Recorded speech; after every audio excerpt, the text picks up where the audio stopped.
There's no feeling more intense than starting over. If you deleted your homework the day before it was due, as I have, or if you left your wallet at home and you have to go back after spending an hour in the commute. If you won some money at the casino and then put all your winnings on red but it came up black. If you got your best shirt dry cleaned before a wedding and then immediately dropped food on it. If you won an argument with a friend and then later discovered that they just returned to their original view. Starting over is harder than starting up. If you're not ready for that, like if you've already had a bad day, then what you're about to go through might be too much. Feel free to go away and come back. I'll be here. Alright, thanks for coming with me on this trip. I'll understand if you have to take a break at any point. Just find a safe place to stop and quit the game. And don't worry, I'll save your progress, always. Even your mistakes.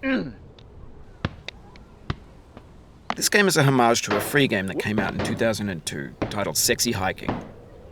The author of that game was Jazzuo, a mysterious Czech designer who was known at the time as the father of B games. And B games are rough assemblages of found objects. Designers slap them together very quickly and freely, and they're often too rough and unfriendly to gain much of a following. They're built more for the joy of building them than as polished products. In a certain way, Sexy Hiking is the perfect embodiment of a B game.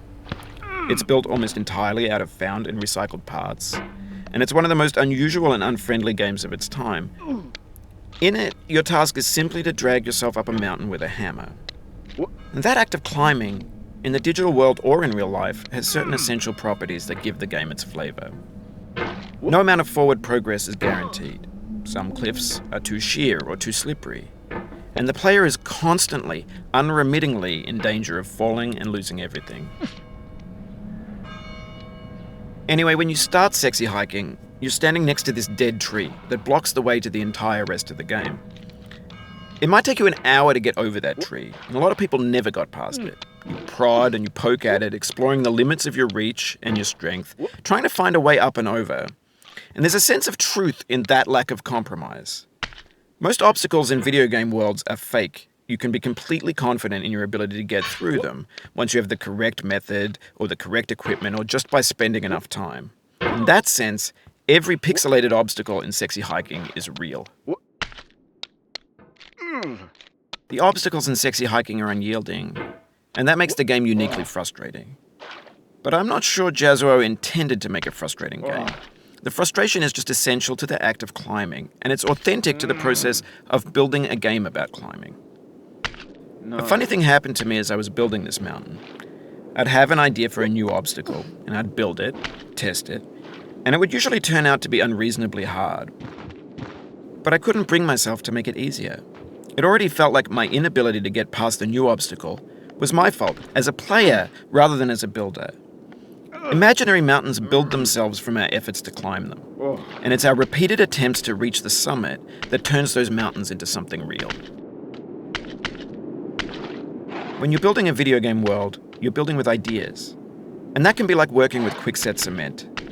You mold your ideas into a certain shape that can be played with, and in the process of playing with them, they begin to harden and set until they're immutable, like rock. And at that point, you can't change the world.